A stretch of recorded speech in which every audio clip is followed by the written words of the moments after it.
Hello students, BEd first year अर्थात BEd प्रथम वर्ष। बीएड फर्स्ट ईयर में पेपर 6 जिसका नाम है जेंडर, स्कूल एंड सोसाइटी यानी लिंग, विद्यालय और समाज, यूनिट 5 इकाई 5 के अंतर्गत आज हम लोग जानेंगे प्राइमरी एजुकेशन अर्थात प्राथमिक शिक्षा। शिक्षा के बिना वर्तमान में सभ्य व्यक्ति के जीवन की कल्पना करना भी दुष्कर है।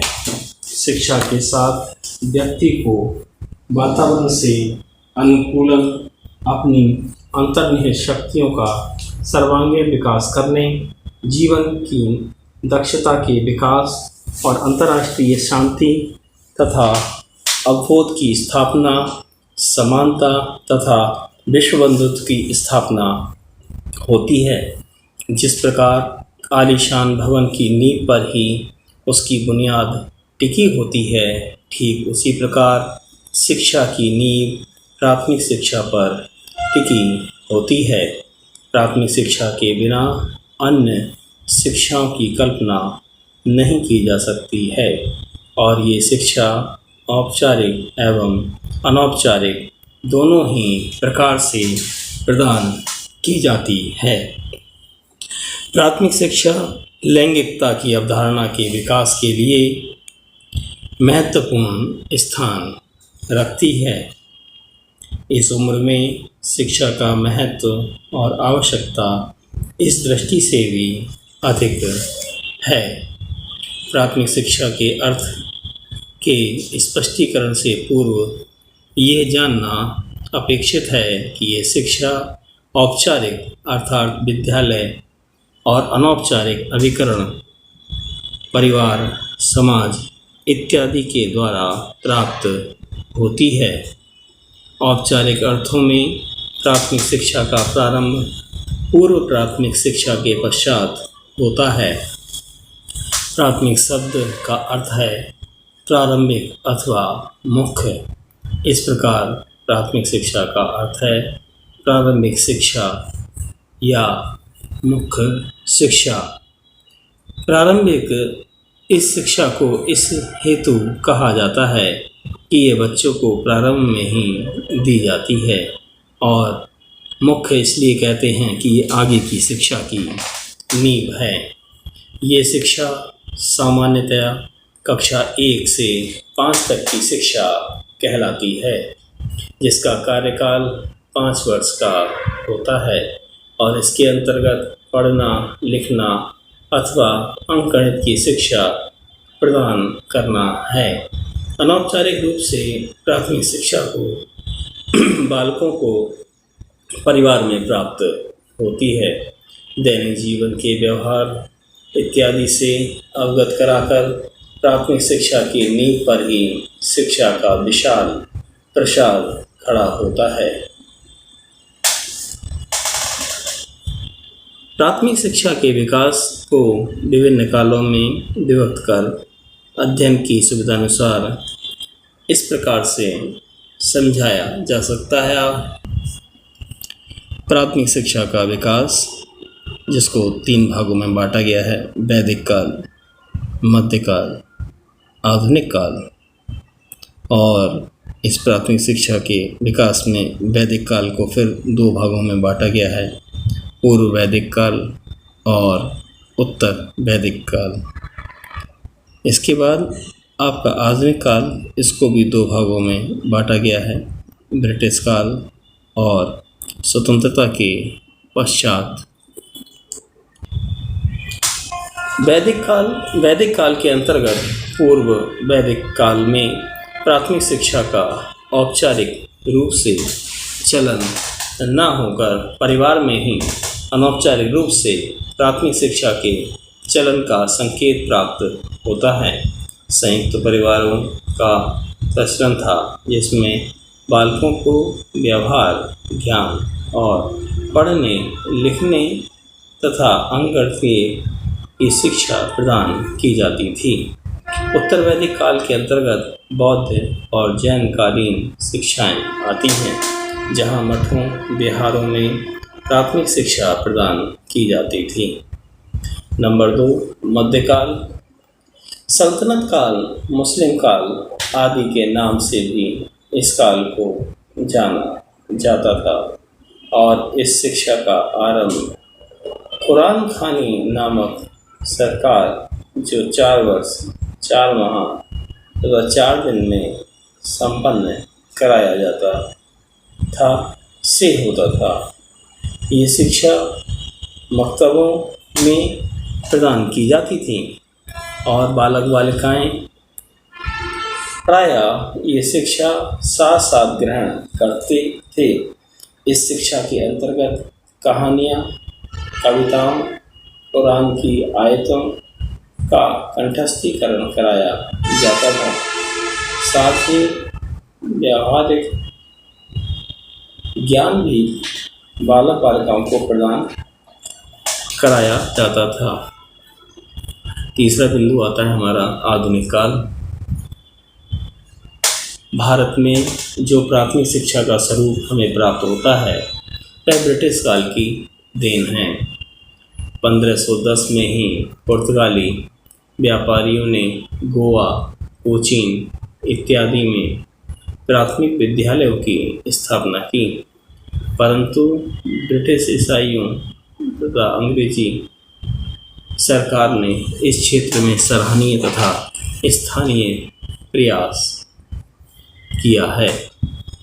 1857 में स्वतंत्रता के लिए प्रथम क्रांति हुई, जिसके कारण सन 1858 में सीधे भारत में ब्रिटेन की महारानी का शासन हो गया।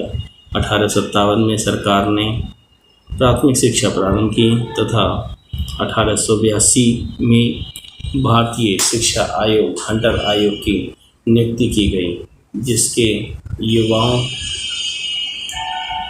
सुझावों के आधार पर प्राथमिक शिक्षा का भार स्थानीय निकायों को सौंप दिया गया, जिसके पश्चात प्राथमिक शिक्षा का विकास हुआ। ब्रिटिश काल में प्राथमिक शिक्षा का विकास वर्ष, प्राथमिक विद्यालयों की संख्या, प्राथमिक विद्यालयों में अध्ययनरत विद्यार्थियों की संख्या। वर्ष 1881-82 में प्राथमिक विद्यालयों की संख्या जो थी वो 82,961 थी और प्राथमिक विद्यालय में अध्ययनरत विद्यार्थियों की संख्या थी 20,61,541 और वर्ष 1901 और 2 में 93,604 प्राथमिक विद्यालयों की संख्या और 30,76,671 प्राथमिक विद्यालयों में अध्ययनरत विद्यार्थियों की संख्या। 1921-22 में आपकी 1,05,017 प्राथमिक विद्यालयों की संख्या और 61,09,572 प्राथमिक विद्यालयों में अध्ययनरत विद्यार्थियों की संख्या। वर्ष 1936-37 में 1,12,244 प्राथमिक विद्यालयों की संख्या और 1,02,24,228 प्राथमिक विद्यालयों में अध्ययनरत विद्यार्थियों की संख्या। 1946-47 में 1,34,866 प्राथमिक विद्यालयों की संख्या और 1,05,25,943 प्राथमिक विद्यालयों में अध्ययनरत विद्यार्थियों की संख्या।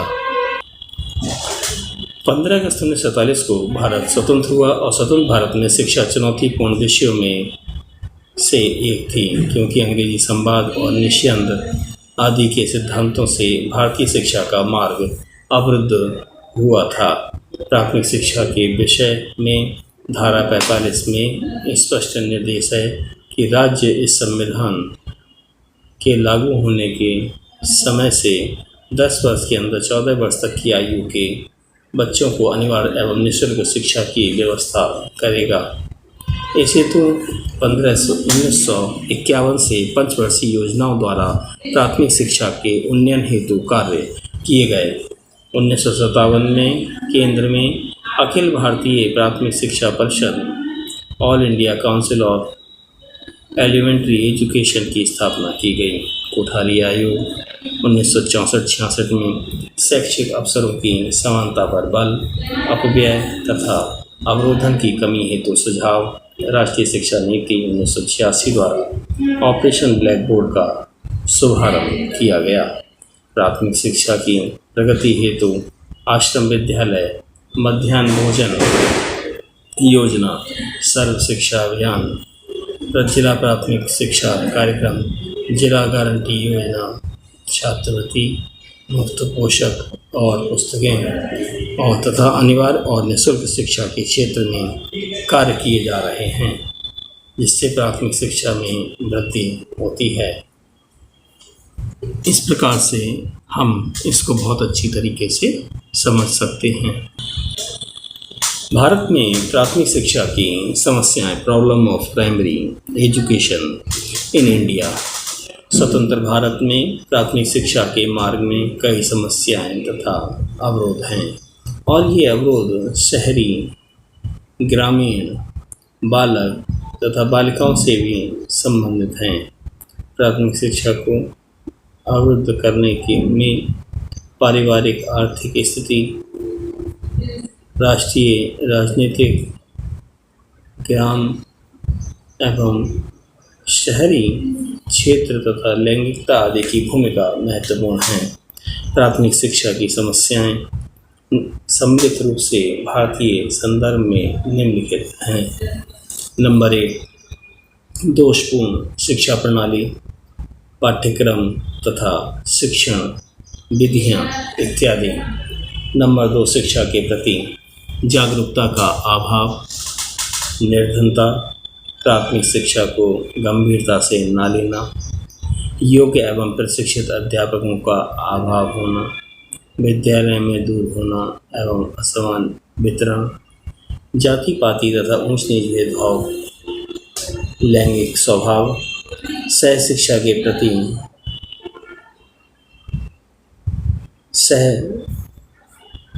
समुचित दृष्टिकोण का अभाव,